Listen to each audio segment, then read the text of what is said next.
నేను ఎలక్షన్ ముందు 2014 కంటే ముందు చెప్పాను, నాకు సింగపూర్తో సంబంధాలున్నాయి, ఆంధ్రప్రదేశ్ రాష్ట్రానికి రాజధాని లేదు, మీరందరూ ఆశీర్వదిస్తే అమరావతి సింగపూర్ లాగా తయారు చేస్తానని ఆ రోజు హామీ ఇచ్చాను. ఆ తర్వాత మీరు చూస్తే నేను నేరుగా సింగపూర్కు వచ్చాను.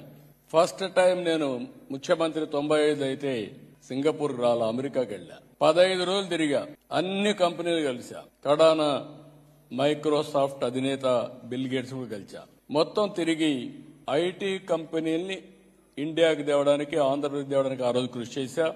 రెండోసారి ముఖ్యమంత్రి అయిన తర్వాత నేరుగా సింగపూర్కు వచ్చి నాకు రాజధాని లేదు, మీరేం చేస్తారో తెలియదు, టెండర్లు పిలవాలని టైం అవుతుంది, నాకు ఫ్రీగా మాస్టర్ ప్లాన్ డీటెయిల్స్ తయారు చేయమని ఆ రోజు అడిగితే సెంట్రల్ కేబినెట్ తీసుకెళ్లి ఆ రోజున్న ప్రధానమంత్రి లీ గారు అయితే ఇమ్మీడియట్ గా ఆంధ్రప్రదేశ్ అమరావతికి మాస్టర్ ప్లాన్ తయారు చేస్తామని, ఫ్రీగా తయారు చేస్తామని చేసి పెట్టిన దేశం సింగపూర్ దేశం.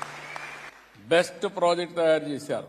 అక్కడి నుంచి చాలా దేశాల్లో వీళ్ళు టౌన్షిప్లు కూడా కట్టారు, ఇండస్ట్రియల్ టౌన్షిప్లు కట్టారు, ఎకనామిక్ యాక్టివిటీ చేశారు, చాలా చేశారు.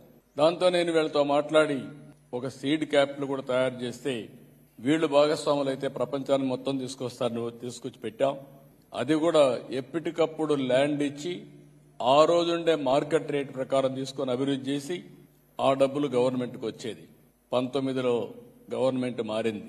కడానా సింగపూర్ గవర్నమెంట్ కూడా తప్పుబట్టే పరిస్థితికి వచ్చారు. ఈ రోజు నేను వచ్చింది పెట్టుబడులు నేను సాధిస్తాను గాని రాష్ట్ర ప్రతిష్ట పోతే, బ్రాండ్ పోతే శాశ్వతంగా ఆంధ్రప్రదేశ్ రాష్ట్రం నష్టపోతుంది.